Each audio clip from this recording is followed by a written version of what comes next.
पाकिस्तान को तीन चीजें कभी इग्नोर नहीं करनी चाहिए। तालिबान का प्रहार, बलूचों से मार और भारत की हुंकार, यानी पाकिस्तान तो गया। नमस्कार, आप देख रहे हैं बात साफ है। मैं हूं आपके साथ विवेक शांडिल्य। आज बात पाकिस्तान के टूटने की और चौतरफा घिरे होने की। एक बहुत मशहूर फिल्मी डायलॉग है, जिनके घर खुद के शीशे के हों वो दूसरों के घरों पर पत्थर नहीं मारा करते। यही कहानी आज के पाकिस्तान की है। पाकिस्तान आज एक ऐसे भू राजनीतिक वॉर ट्रायंगल में फंस चुका है जहां उसके लिए हर मोर्चे पर नई चुनौतियां उभर रही हैं। डोनाल्ड ट्रंप की जी हुजूरी करने और साथ डिनर करने का मौका पाने के बाद पाकिस्तान के आर्मी चीफ आसिम मुनीर किसी दूसरे लेवल पर खेल रहे थे। उनका दिमाग सातवें आसमान पर था। लेकिन तालिबान ने, बलूचिस्तान ने और हिंदुस्तान ने अक्ल ठिकाने लगा दी है। मुनीर अब अपने कथित बिरादर रहे तालिबान के साथ कट्टर दुश्मनी मोल ले चुके हैं।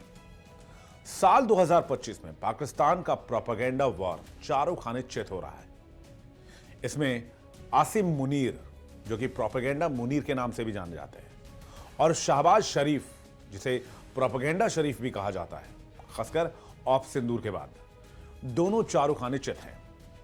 पाकिस्तान ने तालिबान और बलूचिस्तान को बार बार इस्लामिक उम्मा की दुहाई देकर अपने पाले में लाने की कोशिश की, लेकिन उसका हर बार यह एजेंडा नाकाम रहा। इस साल पाकिस्तान तीन तरफ से मार खा रहा है और अपनी हरकतों से तीन तरफा युद्ध की स्थिति पैदा कर चुका है। पाकिस्तान का पूरब में भारत के साथ तनाव है। पश्चिमी सीमा पर अफगान तालिबान के साथ भीषण संघर्ष चल रहा है। तालिबान ने पाकिस्तान के दर्जनों सैनिक मार डाले हैं, कई पोस्टों पर कब्जा कर लिया है। दक्षिण पश्चिम में बलूचिस्तान विद्रोहियों की बगावत ने पाकिस्तानी सेना को थका दिया है। Pakistan institute for conflict and security studies PICSS के अनुसार जनवरी से सितंबर 2025 तक हिंसा की घटनाएं 2024 के पूरे साल के बराबर हो चुकी है। इस दौरान 500 से अधिक हमले हुए और सैकड़ों सैनिकों की मौत हुई है। ग्लोबल टेररिज्म इंडेक्स 2025 में पाकिस्तान दूसरे नंबर पर पहुंच गया है। अगस्त 2021 में अफगानिस्तान में तालिबान की सरकार बनने के बाद पाकिस्तान ने उम्मीद की थी कि ये उसकी रणनीतिक गहराई, यानी कि स्ट्रेटेजिक डेप्थ के सिद्धांत को मजबूत करेगा। 2021 में तालिबान ने जब अफगानिस्तान की सत्ता पर कब्जा किया तो पाकिस्तान ने अपने बिरादरों का स्वागत किया। पाकिस्तान को लगा कि जिन मुजाहिदीनों की मदद कर उसने अफगानिस्तान में तालिबान को खड़ा किया था, अब तो वही सत्ता में है, लिहाजा अब दोनों की खूब जमेगी। लेकिन स्थिति हो गई इससे बिल्कुल उलट। तालिबान तो पाकिस्तान अफगानिस्तान की सीमा निर्धारित करने वाले डोरन लाइन को मानता ही नहीं है। अमेरिका में पाकिस्तान के राजदूत रहे हुसैन हक्कानी ने 2021 में ही कहा था कि पाकिस्तान को वो मिल गया जिसकी उसे उम्मीद थी, लेकिन बाद में उसे इसका पछतावा होगा। तालिबान के सत्ता में आने से पाकिस्तान में आंतरिक हिंसा और बढ़ जाएगी। हुसैन हक्कानी की यह बात अब सच होती दिखाई दे रही है। तहरीके तालिबान पाकिस्तान ने पिछले कुछ दिनों में पाकिस्तान की नाक में दम कर रखा है। हुसैन हक्कानी कहते हैं कि अफगानिस्तान के साथ युद्ध से पाकिस्तान के लोगों को कोई फायदा नहीं होगा। युद्ध से कभी कोई फायदा होता ही नहीं है। तालिबान की सत्ता में वापसी को बढ़ावा देना और उसका जश्न मनाना, ये दोनों पाकिस्तान की भूल थी, और उनके साथ अब बुरी तरह से युद्ध में उतरना, यह भी एक बड़ी पाकिस्तान की भूल है। सुरक्षा विशेषज्ञ और दक्षिण एशिया की राजनीति पर नजर रखने वाले माइकल कुगलमैन कहते हैं कि अफगानिस्तान पाकिस्तान सीमा संकट, जो पिछले कुछ सालों में सबसे बदतर संकटों में से एक है, दो बुनियादी सच्चाइयों का परिणाम है। पहला, तालिबान TTP जैसे अपने करीबी लड़ाकों के सहयोगी के खिलाफ नहीं जाता। दूसरा, अफगान युद्ध खत्म होने के बाद अब पाकिस्तान ने तालिबान पर अपना प्रभाव खो दिया है। तालिबान को भी अब पाकिस्तान के समर्थन की आवश्यकता नहीं है। वहीं पाकिस्तान पर दोषारोपण करते हुए तालिबान कहता है कि पाकिस्तानी आर्मी का कुछ हिस्सा नहीं चाहता है कि दक्षिण एशिया में सुरक्षा परिदृश्य में बदलाव आए। तालिबान का पाकिस्तान सरकार पर यह इशारा है कि पाकिस्तान की सरकार अफगानिस्तान की स्वतंत्र विदेश नीति को हजम नहीं कर पा रही है। इस बीच अफगानिस्तान के विदेश मंत्री और तालिबानी नेता आमिर खान मुत्ताकी का भारत दौरा हुआ। इस घटनाक्रम ने पाकिस्तान को और अंदर से उबाल दिया। पाकिस्तान अंदर से बेचैन हो गया और इतना बौखला गया कि उसने अफगानिस्तान पर हमला करने का फैसला कर लिया। इसी दरमियान पाकिस्तान और अफगानिस्तान की सेना के बीच खूनी भिड़ंत शुरू हो गई। 9 अक्टूबर से शुरू हुई संघर्ष में कथित तौर पर पाकिस्तानी वायुसेना ने काबुल पर हवाई हमले किए, जिसके जवाब में तालिबान ने डूरन लाइन पर गोलीबारी शुरू कर दी। 11 और 12 अक्टूबर को अंगूर अड्डा, बाजौर, कुर्रम, डिर, चित्राल जो कि केपी का इलाका है, और बरमचा जो कि बलूचिस्तान का इलाका, यहां भारी झड़प हुई है। पाकिस्तान की माने तो इस जंग में 200 तालिबानी लड़ाके मारे गए, जबकि तालिबान का दावा है कि 58 पाकिस्तानी सैनिकों को उन्होंने मार गिराया है, जबकि पाकिस्तान की सेना ने यह आंकड़ा 23 का बताया है। वहीं दक्षिण पश्चिम में पाकिस्तान की एक बड़ी चुनौती बलूच विद्रोह का भी है। यानी आगे से तालिबान मार रहा है और पीछे से बलूचिस्तान ठोक रहा है। बलोच विद्रोही संगठन जैसे बीएलए बलूचिस्तान की कीमती खनिज संपदा की बंदरबाट से नाराज है। अब पाकिस्तान की सरकार ने बलूच के रेयर अर्थ मटेरियल को अमेरिका को बेचने की डील कर ली है। बलूच विद्रोही लगातार पाकिस्तानी सैनिकों पर हमले कर रहे हैं। बलूचिस्तान से होकर गुजरने वाला जाफर एक्सप्रेस पर विद्रोही कई बार हमले कर चुके हैं। फरवरी 2025 में ग्वादर पोर्ट के पास सुसाइड बॉम्बिंग में 4 चीनी इंजीनियर मारे गए। यह सीपेक पर सीधा हमला था। सितंबर 2025 में क्वेटा में सुसाइड ब्लास्ट में 10 मारे गए। मार्च 2025 में बीएलए ने जाफर एक्सप्रेस को हाईजैक ही कर लिया। इसके अलावा भी पिछले 8-10 महीनों में बीएलए ने लगातार हमले किए हैं। पाकिस्तान बेबुनियाद आरोप लगाता है कि बीएलए को भारत से समर्थन मिलता है, लेकिन ऐसा करते हुए पाकिस्तान को बलूच लैंड का असंतोष नजर नहीं आता है। सितंबर 2025 तक बलोचों के दर्जनों हमले ग्वादर, तुर्बत और क्वेटा में दर्ज किए गए, जिनमें चीनी इंजीनियर्स को भी निशाना बनाया गया। अब बात करते हैं पाकिस्तान के तीसरे फ्रंट की, यानी भारत से तनाव। भारत ने 2024 के बाद से पाकिस्तान के प्रति अपनी रणनीति को और कठोर बनाते हुए आतंकवाद के खिलाफ जीरो टॉलरेंस की नीति अपनाई है। ये तो पाकिस्तान का जन्म ही भारत विरोध से हुआ है। अप्रैल 2025 में पहलगाम हमले के बाद भारत ने न्यू नॉर्मल तय किया और मई में ऑपरेशन सिंदूर से आतंकी हमलों का जवाब देते हुए पाकिस्तान की हेकड़ी निकाल दी।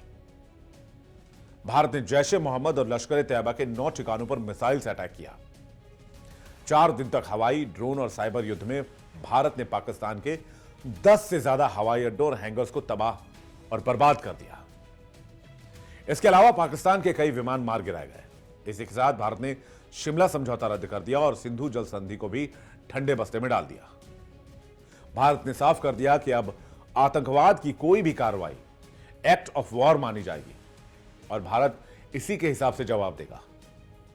भारत ने पाकिस्तान से साफ साफ कहा है कि अगर इस बार पाकिस्तान ने गलती से भी सीमा पार की तो भारत ऐसी कार्रवाई करेगा कि पाकिस्तान का भूगोल बदल जाएगा और पाकिस्तान तय करे उसे भूगोल में रहना है या नहीं रहना है।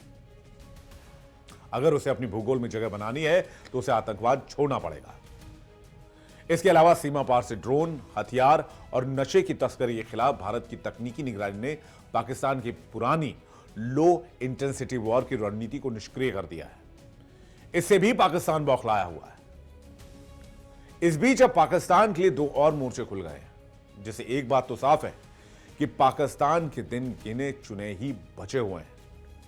पाकिस्तान 3 तरफ से मार खा रहा है। एक तरफ तालिबान पाकिस्तानी आर्मी को भगा भगा के मार रहा है, दूसरी तरफ बलूच विद्रोही हैं जो पाकिस्तानी आर्मी को चुन चुन कर निशाना बना रहे हैं, और सामने खड़ा है भारत, जिसने अपनी हुंकार में साफ साफ कह दिया है कि अब आतंकवाद और बर्दाश्त नहीं किया जाएगा। पाकिस्तान ने यह रास्ता नहीं छोड़ा तो उसका भूगोल बदल दिया जाएगा। यानी आज की तारीख में पाकिस्तान वजूद की लड़ाई लड़ रहा है। और हां, पाकिस्तान के अंदर की बात जाते जाते टीएलपी समर्थकों ने फिर से एक बड़े प्रोटेस्ट का ऐलान कर दिया है। तहरीके लब्बैक पाकिस्तान ने जब पाकिस्तान मार्च निकाला तो उसके ऊपर सैन्य कार्रवाई की गई और कहा जा रहा है कि 200 से ज्यादा तहरीके लब्बैक के कार्यकर्ता जो कि पाकिस्तानी थे उन पर आर्मी से गोलियां चलवाई गई। 200 से ज्यादा मारे गए हैं, 1200 से ज्यादा घायल हुए हैं, यानी अंदर भी बहुत ज्यादा अनरेस्ट है। और यही पाकिस्तान के खात्मे की शुरुआत भी है। बात साफ है, फिलहाल इतना ही। चलते हैं न्यूज रूम और करते हैं इस पर विस्तार से चर्चा।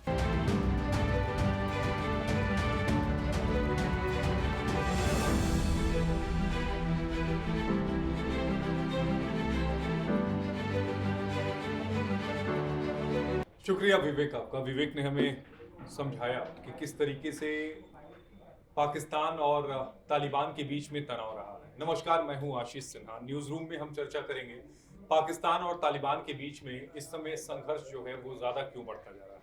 दरअसल उसके लिए पहले हमें एक टाइमलाइन में जाना पड़ेगा कि आखिर तालिबान की उत्पत्ति क्यों की गई और तालिबान किस तरीके से बहुत तेजी से आगे बढ़ा। ये दौर था 1979 से लेकर 1979 तक का, यानी 90 के दशक का वो दौर था जब तालिबान की उत्पत्ति हुई थी। अफगानिस्तान पर सोवियत आक्रमण जो था उस समय बताया जा रहा था कि किया जा रहा था, और उसे रोकने के लिए पाकिस्तान ने तालिबान की जो सेना थी वो तैयार करवाई थी। फिर उसके बाद वहां से रूस का वापस जाना और एक नई कहानी वहां से शुरू होती है जब 2001 में अमेरिका ने अफगानिस्तान पर हमला कर दिया और यहीं से पाकिस्तान और तालिबान के एक नए रिश्तों की जन्म होता है। 2001 का वो दौर था जब तालिबान ने पाकिस्तान में शरण ली थी। खैबर पख्तूनख्वा और वजीरिस्तान का वो इलाका था जहां पर तालिबान गए और वहां पर उन्होंने शरण ली। और ये वो दौर था जब तालिबान और अलकायदा पाकिस्तान की सीमा से ऑपरेशन और छिपाव करने लगे। 2004 और 2007 की अगर बात करें तो स्वाट और फेडरल ट्रस्ट लैंड में ये लड़ाई जो थी वो शुरू हुई। यहाँ से पाकिस्तान की सेना और तालिबान जो थे वो आमने सामने आ गए और पाकिस्तान की सेना ने उत्तर पश्तून क्षेत्रों में जो आक्रमण है वो शुरू कर दिया। 2004 की अगर हम बात करें तो स्वात क्षेत्रों में भी आक्रमण जो है वो पाकिस्तान की सेना की तरफ से शुरू किया गया, जिसका जवाब तालिबान ने दिया। लेकिन 2007 और 2009 के बीच में तालिबान के खिलाफ बड़े ऑपरेशन पाकिस्तान ने किए। चाहे आप 2007 का मिंगोरा ले लें, स्वात ले लें, बहावलपुर ले लें, यहाँ पर धीरे धीरे तालिबान ने अपने जो कैंप्स थे वो लगाने शुरू किए, लेकिन पाकिस्तान की तरफ से उन्हें फिर खदेड़ना वहाँ से शुरू हुआ। पाकिस्तानी और तालिबानी सेना की जो एक्चुअल लड़ाई है वो 2010 से 2014 के बीच में देखने को मिली, जब सेना ने सिंध, बलूचिस्तान और वजिस्तान में ऑपरेशन ज़ब्र-ए-इज़्म किया। 2014 में कई बड़े अभियान किए। लेकिन 2015 का वो दौर होता है जब तालिबान का पुनर्गठन होता है और खैबर और वजिस्तान के कई इलाकों में वो हमले करते हैं। लेकिन इस पूरी कहानी में मोड़ उस वक्त आता है जब 2001 में अफगानिस्तान में तालिबान की हुकूमत जो है वो आनी शुरू होती है और अमेरिका जब तालिबान से वापस जाता है तो तालिबान अफगानिस्तान के शासक के रूप में आता है। दरअसल अफगानिस्तान और तालिबान के बीच में जो संघर्ष की मुख्य वजह है वो है डुरंड जो सीमा रेखा है, जिसे 1894 में अंग्रेजों ने खींचा था। अब इसमें क्या हुआ कि जो पख्तून आबादी थी वो दो हिस्से में बंट गई। एक हिस्सा अफगानिस्तान के क्षेत्र में चला गया, दूसरा हिस्सा खैबर पख्तूनख्वा जो पाकिस्तान में आता है वहां पर चला गया। खैबर पख्तूनख्वा का जो इलाका है वो बलूचिस्तान से बिल्कुल सटा हुआ है और ये रेखा जो थी वो अफगानिस्तान की हुकूमत ने कभी नहीं मानी। अफगानिस्तान ने कभी भी इस डुरंड रेखा को नहीं माना। लेकिन अब सवाल ये उठता है कि ये हिंसक झड़प फिर से शुरू क्यों हुई। दरअसल अमेरिका चाहता है अफगानिस्तान का बगराम एयरपोर्ट। अफगानिस्तान ने ये साफ मना कर दिया कि हम बगराम एयरपोर्ट किसी भी कीमत पर अमेरिका को नहीं देंगे। और पाकिस्तान के बारे में हम सभी जानते हैं कि पाकिस्तान एक भिखारी मुल्क है जो अमेरिका की खैरात पर इस समय चल रहा है। अमेरिका दरअसल पाकिस्तान के जरिए वो बगराम एयरपोर्ट लेना चाहता है, भले ही अंतर्राष्ट्रीय मंच पर या फिर इस्लामिक कंट्रीज को ये दिखाने के लिए ये भिखारी मुल्क पाकिस्तान ये कहता रहे कि हम कभी भी किसी भी इस्लामिक स्टेट के खिलाफ नहीं जाएंगे। लेकिन हकीकत ये है कि अमेरिका की रोटी पर पलने वाला ये मुल्क अब अफगानिस्तान के खिलाफ अपने नापाक इरादों को उजागर करना शुरू कर दिया है। इसमें कोई शक नहीं कि अमेरिका ने जो अपने एयरक्राफ्ट पाकिस्तान को दिए हैं, पाकिस्तान की वायुसेना बहुत ज्यादा मजबूत है। लेकिन इस बात को भी समझना होगा कि तालिबान के डीएनए में ही लड़ाई है और वो गुरिल्ला युद्ध लड़ने में माहिर हैं। तो ऐसे में अगर सीधी लड़ाई होती है तो एक बार को पाकिस्तान की सेना पर जा सकता है, लेकिन गुरिल्ला युद्ध में पाकिस्तान की सेना बहुत बुरी तरह मार खाएगी। और यही वजह है कि पाकिस्तान की सेना जो है वो सीधे तौर पर अफगानिस्तान पर हमला नहीं कर रही है। शिवम,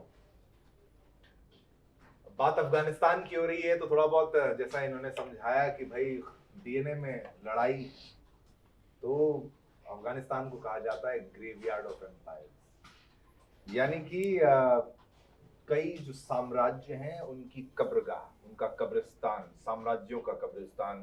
बड़े बड़े आए, अफगानिस्तान का कुछ बिगाड़ नहीं पाए, अफगानियों का कुछ बिगाड़ नहीं पाए। अलेक्जेंडर द ग्रेट की तरफ से शुरुआत अगर आप करें, फिर ब्रिटिश एम्पायर की अगर आप बात करें, उनको भी दिक्कत का सामना करना पड़ा 19वीं सेंचुरी में। सोवियत यूनियन ने क्या बिगाड़ लिया वहां पर, ये बोलते हैं अफगानी तालिबानी। और अमेरिका ने वहां पर रह के 20 साल भी क्या उनका बिगाड़ दिया, ये अफगानी तालिबानी कहते हैं। तो बिल्कुल ग्रेवयार्ड ऑफ एम्पायर्स वो है। और उसके बगल में एक ऐसा मुल्क जो लगातार भारत से लड़ने का प्रयास करता है, हर बार मुंह खाता है। पाकिस्तान की हम बेइज्जती कर करके थक गए हैं, और निचलतम स्तर पर गिरने वाले शब्द हमारे पास नहीं है। लेकिन मैं आपको साफ साफ तौर पर ये बताऊं, ये पूरा का पूरा मामला जो है डूरन लाइन का तो है ही है। और जो अंग्रेजों ने बर्बादी कई देशों की लिख दी अपने जाते जाते, वो एक पेन से आप अगर मार्क करते हैं किसी चीज में, लाइन अगर आप खींच देते हैं तो उसकी थिकनेस कितनी होती है वो आपके बॉर्डर को डिसाइड करता है। तो अफगानिस्तान ने तो कभी नहीं माना उस बॉर्डर को, यानी तालिबान ने कभी नहीं माना। तालिबान तो अब अफगानिस्तान में जो तालिबान है उसको आपको समझना होगा। तालिबान को पाला किसने? तालिबान को पैदा किया अमेरिका ने, उसको पोषित किया, उसको पुश दिया पाकिस्तान ने। अब अफगानिस्तान में फिर तालिबान हाथ से निकला सबसे पहले अमेरिका के, और उसके बाद अमेरिका ने यूज किया पाकिस्तान का।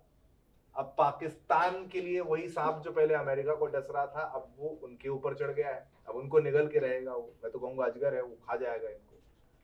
अभी तालिबान के कमांडर का रिस्पॉन्स आया था, बीच में जो घटनाक्रम है उसको भी समझाऊंगा। कह रहे हैं कि अभी जो हुआ है वो केवल हमारी ताकत का 10% है, 10% है। अभी आप सोचिए, तालिबान के पास कोई एयरफोर्स नहीं है, उतनी ऑर्गेनाइज्ड उनकी मिलिट्री नहीं है, उतने उनके पास टैंक, बख्तरबंद गाड़ियां उस लेवल पर नहीं है जो अमेरिका ने छोड़ दी, वो अलग बात है। लेकिन फिर भी इतनी शानदार लड़ाई उन्होंने लड़ी है, जो चौकियां छोड़ छोड़ कर पाकिस्तानी भागे हैं, तालिबान से भागे हैं। आप ये समझ लीजिए बहुत बड़ी अचीवमेंट यहाँ पर उनकी तरफ से की गई है। हुआ ये कि पाकिस्तान ने एरियल अटैक उन पर कर दिया। अब पाकिस्तान को किसी ने सूचना मिली कि जो उनके मेन लीडर्स हैं वो इस वक्त काबुल में हैं, तो उन्होंने वहां अपनी गलत जानकारी के आधार पर हमला कर दिया और आपने छेड़ दिया अफगानियों को, आपने तालिबानियों को छेड़ दिया। और उसके बाद ये हमला वहां पर हुआ है, जहां पर आप समझ लीजिए बहुत मैसिव स्केल पर फायरिंग हुई है, कई लोग वहां पर मारे गए हैं। 58 पाकिस्तानी सोल्जर जो है 11-12 अक्टूबर की रात के दरमियान जो है वो मारे गए। 25 पाकिस्तानी पोस्ट पर कब्जा किया गया। हालांकि पाकिस्तान का प्रोपेगेंडा विंग, जिसको ISPR कहते हैं, नाटक जो करता है, जिसमें वो कहते हैं कि हमने 200 तालिबानियों को मार दिया है और 21 हॉस्टाइल पोजीशन अफगानिस्तान के टेम्पररी हमने सीज कर लिए। अब बॉर्डर है, मजहब की बात है तो मजहब एक है, भाई जान नहीं है दूसरी तरफ, दूसरा भाई जान लेने वाला है। वो भाई इनकी जान ले रहा है, आगे भी लेगा, क्योंकि ये मुद्दा जमीन का है, जो कि पाकिस्तान कभी सुलझाने में कभी भी उसका अच्छा रिकॉर्ड नहीं रहा। हर जगह उसके कब्जे हैं। TLP के नेता को गोली वो मार रहे हैं, अफगानियों से पंगा वो ले रहे हैं। तो इस वक्त पाकिस्तान फंसा हुआ है और ये लड़ाई और भयंकर हो सकती है अगर पाकिस्तान ने कोई गलती की। जी बिल्कुल। और ये देखिए, पाकिस्तान और अफगानिस्तान के संबंधों की अगर हम बात करें तो बहुत ज़्यादा अच्छे नहीं हैं, और ऐसे में तालिबान को क्यों पाकिस्तान ने उस वक्त सपोर्ट किया, वजह ये भी थी कि भारत और अफगानिस्तान के रिश्ते बहुत हद तक अच्छे थे। तो एक तरह से दबाव की रणनीति यहाँ पर करता हुआ पाकिस्तान दिखाई दे रहा था कि अगर तालिबान को सपोर्ट करेंगे तो कहीं ना कहीं जो भारत के साथ संबंध अफगानिस्तान के, उन पर ज़रूर असर पड़ेगा, क्योंकि पाकिस्तान को हमेशा टारगेट पर भारत ही दिखता है। दूसरा ये कि जिस तरह से TTP ने अब यहाँ पर हमले किए हैं पाकिस्तान में, तो अब जवाबी कार्रवाई के तहत यहाँ पर अफगानी क्षेत्रों को निशाना बनाया जा रहा है। लेकिन अफगानिस्तान को ये रास बिल्कुल नहीं आ रहा है कि आप हमारे क्षेत्रों को क्यों यहाँ पर टारगेट कर रहे हैं, जबकि जो मुख्य वजह थी TTP को पालने की, उसका श्रेय भी पाकिस्तान को ही जाता है। पाकिस्तान हर उस ग्रुप को पालता है जिससे कि उसे फायदा होता है, लेकिन जब उसे लगता है कि हमारे काम का नहीं है, तो उसके बाद वो अपना दूसरा एक तरह से काउंटर रिएक्शन भी कर देता है कि अब अगर TTP उन्हें रास नहीं आ रहा है तो वो उन पर भी हमले करेंगे। यानी कुल मिलाकर जिस तालिबान को, TTP को पाकिस्तान पालता रहा है, आज वो उनके लिए लिए ही शत्रु बन चुका है और एक तरह से मानिए चुनौती है पलक की कैसे पाकिस्तान इन्हें डील करेगा, क्योंकि इसमें अफगानिस्तानी जो हैं वो भी इन्हें छोड़ने वाले नहीं है। तालिबान से अगर पंगा लिया है पाकिस्तान ने तो ये मानिए कि भारी पड़ेगा तालिबान, क्योंकि पाकिस्तान का अपना कुछ वजूद नहीं है। और ऐसे में यहाँ पर पाकिस्तानी सैनिकों की भी हाल फिलहाल जो बात हो ही रही थी, किस तरह से वो चौकियां छोड़कर भाग रहे थे, ये अपने आप में बड़ी बात है कि यहाँ पर पाकिस्तान की आर्मी में भी उतना दम नहीं है कि वो किसी भी तरह का हमला या युद्ध झेल सके। बिल्कुल, क्योंकि अफगानिस्तान की तरफ से तो ये क्लेम किया जा रहा है कि हमने लगभग 52 ऐसे पाकिस्तानी आर्मी के जो सैनिक है उन्हें मार गिराया है, यहाँ की 58 बोला जा रहा है। और वही पाकिस्तान की तरफ से कंफर्मेशन आई है कि नहीं 23 ये आंकड़ा है। बहरहाल देखिए, चर्चा अगर करें तो अभी जबीहुल्लाह मुजाहिद की तरफ से एक बड़ी बात जो है वो कही गई है। उन्होंने एक क्लेम किया है और उन्होंने कहा है कि हमारी कंट्री में, अफगानिस्तान में हमने बहुत लंबे समय से स्थिरता लाने के लिए एक बहुत बड़ा प्रयास किया है कि एक जो वर्ल्ड सिनेरियो में अफगानिस्तान को लेकर एक इमेज है कि यहाँ पर शांति नहीं है, यहाँ पर आतंकवाद है या फिर एक पीसफुल ये कंट्री नहीं है, उसको स्थिरता लाने के लिए और विद इन अगर कंट्री के अंदर स्थिरता लाने के लिए, शांति लाने के लिए जो हमने बड़े लंबे समय से आतंकियों को निष्क्रिय किया है, यानी कि हमारी एक स्थिर सरकार रहे और शासन जो है वो स्थिर रहे। पाकिस्तान जो है वो ये कोशिश कर रहा है कि आईएसआईएस के जरिए जो है वहां पर आतंकियों को पनाह दी जाए। खैबर पख्तूनख्वा का उन्होंने जिक्र किया कि वहां से एक बार फिर से मिलिटेंसी, वहां पर टेररिज्म जो है वो इन्फिल्ट्रेट करने की कोशिश जो है वो की जा रही है। ये एग्जैक्टली जो उनका बयान सामने आया है वो मैं बता रही हूँ, क्योंकि एक तरफ पाकिस्तान लगातार इस तरीके के बयान दे रहा है कि जी टीटीपी जो है वो उनके लिए एक आतंकी ग्रुप है, लेकिन वहीं दूसरी तरफ अफगानिस्तान ने ये बड़ा आरोप जो है वो लगा दिया है कि हमारी कंट्री के अंदर अस्थिरता लाने के लिए, शांति ना रहे, ये एक प्रयास जो है वो पाकिस्तान की तरफ से बॉर्डर जो अभी आशीष भी जिक्र कर रहे थे उस लाइन से कोशिश की जा रही है कि वहां से इन्फिल्ट्रेट जो है वो किया जाए। अभी तो पाकिस्तानी आर्मी के जो 58 बताए जा रहे हैं कि उन्होंने मार गिराए हैं अफगानिस्तान की तरफ से, लेकिन आईएसआईएस के ऊपर भी एक बड़ा आरोप जो है वो इस वक्त अफगानिस्तान की तरफ से जो है वो लगाया जा रहा है। और बड़ी बात ये तो देखिए ये भी है कि पाकिस्तान, देखिए अभी अफगानिस्तान के साथ आपका जो सब कुछ हो रहा है, आप मतलब उनके साथ चीजें जो हैं वॉर लड़ रहे हैं या चीजें मैनेज कर रहे हैं, जो भी है इसमें वो भारत को भी ले आया है। मतलब वो कह रहे हैं, मतलब आप देखिए कि कितनी डे ड्रीमिंग इनकी है, कह रहे हैं कि हम अफगानिस्तान को भी वैसे ही जवाब देंगे जिस तरीके से हमने भारत को जवाब दिया है। तो कहीं ना कहीं हम देख रहे हैं कि पाकिस्तान जो है कि वो हर एक कंट्री में एक टेररिज्म को इन्फ्लिक्ट करता है, वहां पर इंजेक्ट करता है। ये एक सिर्फ भारत आरोप नहीं लगा रहा है, ये अलग अलग कंट्रीज अब आरोप लगा रही हैं। फोन करेंगे कि भाई अब रोक दो, जैसे भारत को जवाब और नहीं कर सकते, रोक दो। अभी आप ये छोड़िए, आप सोशल मीडिया पर जाएंगे तो अफगानी एक तरफ, पाकिस्तानी एक तरफ, इंडियन एक तरफ, ऐसी यहाँ पर जो है मारपीट चल रही है सोशल मीडिया पर बातों की कि वो देखकर बड़ा अच्छा लगता है। लेकिन अफगानी जो है ये आपको समझना होगा, अफगानी पाकिस्तानियों को पसंद नहीं करते। चाहे क्रिकेट का मैदान हो, आप उनकी क्रिकेट मैच में देखें, वहां लड़ाई हो जाएगी, वहां पर कुछ हो जाएगा। तो वो अब तो लड़ाई जमीन की आ गई है। भारत को पसंद क्यों किया जाता है? भारत ने वहां पर क्या कुछ नहीं बनाया, वहां पर सड़कें हमने बनाई, वहां पर डैम हमने बनाया, वहां पर आप समझ लीजिए पार्लियामेंट, वो तमाम चीजें हमने बनाई, लाइब्रेरीज हमने बनाई, वहां पर हमने इतना पैसा लगाया। देखा जाए, देखिए ये बात ना शिवम तालिबान को भी समझ में आई, इसलिए अब तालिबान खुद भारत के साथ अपने संबंध बेहतर कर रहा है, बातचीत हो रही है। और वही है कि एक टाइम पे आपको डेवलपमेंट चाहिए अपने देश में, और सिर्फ आतंकवाद से आप किसी भी देश को आगे नहीं बढ़ा सकते। पाकिस्तान की जो सोच है उससे ऊपर उठ गया अब तालिबान। बिल्कुल। अब तालिबान, देखिए तालिबान अब तालिबान नहीं है ना, कोई आतंकवादी संगठन नहीं है, वो सरकार है। तो तालिबान कितना भी चाहेगा तो उसको वो सपोर्ट चाहिए, भारत का सपोर्ट। और वो नहीं चाहता वहां पर चीन घुस जाए, वो नहीं चाहता कि बागराम एयरबेस, जिस तरीके से आशीष ने बोला कि वो मांग कर रहे हैं अमेरिका, वो वापस किसी न किसी प्रयास से वो वहां पर घुस जाए। अब भारत के लिए अच्छा ये है कि अफगानिस्तान अपनी लड़ाई लड़ रहा है पाकिस्तान के साथ, और पाकिस्तान एंगेज रहेगा। अब वो तालिबान का जो लीडर है वो भारत में आए हैं, तो ये अफगानी और भारतीयों का प्रेम है। अफगानी आते हैं यहाँ इलाज करने, अफगानी यहाँ पर एक अपना भाई मानते हैं हिंदुस्तानियों को हर मुद्दे पर। अगर आप भारतीय हैं, आप अफगानिस्तान जाएंगे तो आप ये मत सोचिए कि आप किसी ऐसे स्थान पर गए जहाँ पर आपको जान का खतरा हो जाएगा, आप रिस्क पर आ जाएंगे। पाकिस्तान जाएंगे तो वो अलग बात है, किसी और ऐसे मुल्क में जाएंगे जहाँ आतंकवाद ज्यादा है तो वहाँ अलग मुद्दा है। लेकिन अफगानिस्तान में भारतीयों को पसंद किया जाता है, और पाकिस्तान की आईएसआई जो लगातार बट मुझे समझ नहीं आता, मतलब आपका मुल्क एकदम खत्म हो गया है, मतलब इट्स ऑट द एंड, आपकी सिविल वॉर चल रही है, आपके अपने पड़ोसियों के साथ नहीं बन रही है, पाकिस्तान वहां से को आप लेकर। पाकिस्तान की बात कर रही हूँ मैं, और उसके बावजूद भी आप इस चीज को एक्सेप्ट करने के लिए रेडी नहीं है कि आपने पिछले 75 सालों में अपने जो देश है उसे खत्म कर दिया, निचोड़ लिया है और अब कुछ बचा नहीं है। मतलब कोई ऐसा प्रांत ही नहीं बचा। पंजाब को लेकर शिवम कितनी बार डिस्कशन करते थे कि यहाँ पर कुछ अभी स्थिरता है, वहां पर भी नहीं बची है। वहां पर भी टीएलपी जो है वो कह रही है कि भाई उनको हमस के मुद्दे के ऊपर जी प्रदर्शन करना है, और उसके ऊपर फिर पाकिस्तानी सेना जो है वो उनको किस तरीके से मार रही है। गोली मारी और 200 से ऊपर लोग मार दिए हैं, ये भी बड़ी खबर यहाँ पर सामने आई। तो बिल्कुल। पाकिस्तान में इस वक्त जो है वो कर्मा है, उनका कर्मा उन पर वापस आ रहा है। जिस तरीके से उन्होंने लोगों पर अत्याचार ढाए हैं, भारत पर जो पहलगाम हमला किया, वो तमाम चीजें करी, उसकी मार उनको वापस पड़ रही है।